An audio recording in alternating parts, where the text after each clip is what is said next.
Oh, and event 8 was just released. Have you Oh seen boy, we gotta look at it live. No, I don't know. it? Okay, here we go. It's like Christmas. Yeah, wow. I swear I don't work for CrossFit, you guys. Echo bike, so 50 cal, 40 for the female. Echo bike, 100-foot yoke carry, 30 deficit handstand push up. I hope that we get a behind the scenes video so we know if that's strict or kipping. It's a huge difference. Also doesn't have what the deficit is or what the yoke load is. And then you go back 100-foot yoke, 50 cal echo. So it's like a up and back, just call it a triplet, I guess. All right, here we go. There it is. Dang. We need strict. We need strict.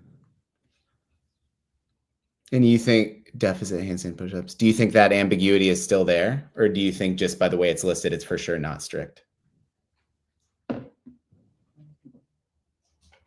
I think it's purposeful that it's not there, if it's strict or not. Because that movement tends to be a lot more of a separator for people when it's either a strict deficit or the deficit is deep enough to where limb length does not help. And I think that's a topic we could dive into, like anthropometrics, biomechanics, whatever. But like when you get to a certain depth of a handstand push-up, especially when it comes to like parallel, you are balancing the short-limbed and the long-limbed, and you're almost leveling the playing field, in my opinion. So when you have to get so deep in a deficit for someone with short arms, it is a little bit more challenging just to get your body to contort in that way. With someone with longer arms, it's more comfortable. And if it's just to the floor, the person with the shorter limbs is almost always going to win. When it's a really, really deep deficit, I think it balances out a lot, which is cool. What do you think about the formatting? What do you think about 50/40 calories on the Echo bike? I think it's perfect. I think it's 10 to 8. 10 to 8 at this level should definitely be the way that we scale. Or no, just about the way it's written on the Echo bike rather than calorie Echo bike. Oh, like the what is that? A preposition on the? Yeah. Yeah. No, that's interesting. Yeah, I didn't even really notice that at first. It's kind of goofy. And then abbreviated handstand push-up. I mean, I guess you got to do what you got to do to make it fit the graphic. Right. That's okay. What's the one I'm not thinking of? We have the 20 wall walks, all that workout. We have the run, and then what's the one that was just released? Deadlift, handstand walk. Dude, 3. No, I think this is something that a games athlete just texted me. Inverted 3 times ?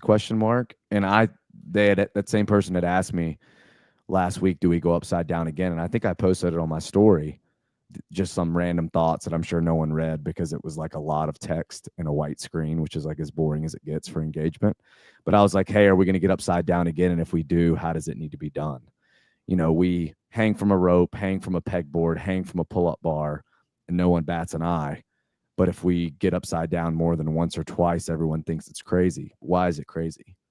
20 wall walks as a buy-in to that workout makes everything else after it harder. But I mean, will remain to be seen. Do the wall walks themselves matter a lot speed-wise in that workout? Maybe. I would say the 500-foot of handstand walk is going to matter a lot. It'll matter more for some people than for others. And for some people, the deadlift will matter more than for others. For some people, maybe the run matters the most. So, I mean, I think that workout on paper looks pretty balanced. This workout, though, with 30 in the middle, if it's strict or kipping, if the deficit is deep or not, like that could be the workout. You know, if you remember Echo Press, which, was kind of a funky standard wall facing with a deficit on the ballistic blocks. Until that last bike sprint, it really didn't matter how fast you biked. It mattered how fast you could get through those deficit handstand push-ups. So in this workout, is the last bike going to be the only part of it that really matters? Is the yoke going to be super heavy? It's cool that we don't know the details of this one, but I kind of wish we did, because if the yoke is crazy heavy, then it might matter more.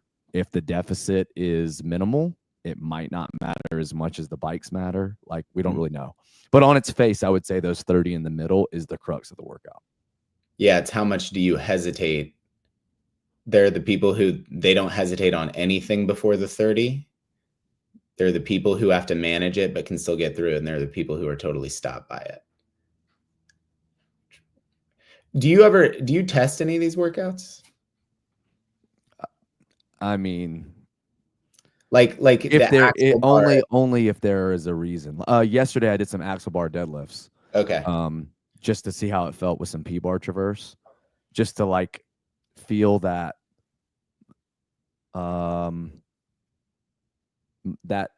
that muscular response. Like, yeah, it wasn't inverted because I handstand walked or something that day or the day before. But just that idea of, and I think maybe Dallin had talked about it, there's so much more upper body engagement in the grip and the lats with an axle bar versus a traditional deadlift, which is usually you feel it more in the posterior, that it makes the handstand walk feel a lot harder.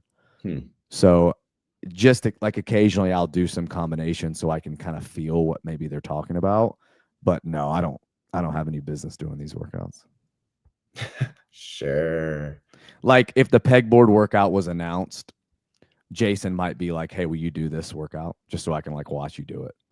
But he would, like, these workouts have come out so soon that they can practice them, which I think is cool. But like, if a workout comes out next Tuesday or Wednesday, you know, that might be a situation where you try to get someone that will do it for you just to kind of see how it felt. Right. Man, that's a football move too. He's like watching film. He knows the way that goes. Okay. Wow. Okay. So that's 3. We have 3. If we're not counting the run, row, run, we have 3 workouts out now. All 3 inverted. All 3 a good amount of pressing. And we know that the pegboard is going to be featured in event 3. We don't know what it's with, but we can assume that watching people do the pegboard climbs with knee sleeves and a belt, that it's probably squatting, maybe lunging, but probably squatting of some kind. We have row probably out of the occasion. We're jumping rope and echo bike now out of the equation. Probably not going to echo bike twice. Sevan's not going to be stoked that there is another machine already featured. I think that we're going to bike erg based on the fact that the original iteration of that dumbbell workout had bike erg in it, and then it got switched for toes to bar and crossover double under. I would assume that would mean the bike erg could still make an appearance. This is event 8, meaning it's on Sunday. So if we see biking, could it possibly be in whatever event 7 is? Because, or I'm sorry, whatever event 6 is, because we know that event 4 is the deadlift handstand walk. Event 5 is the max back squat. So is event 6 possibly like a bike erg? I don't know. Oh my gosh, that'd be so brutal on the quads. He might have just scrapped the bike erg altogether when he took it out of that event 2. I don't know the timeline that they've been releasing these videos in. Like, would a video already be up with this? Does it say? I think when they did the behind the scenes, they posted like, check out what Dave thought when creating this workout at this, and go watch it on YouTube. This might be one though that they purposefully don't release one on because they don't want you to have all the details that all the athletes want to know.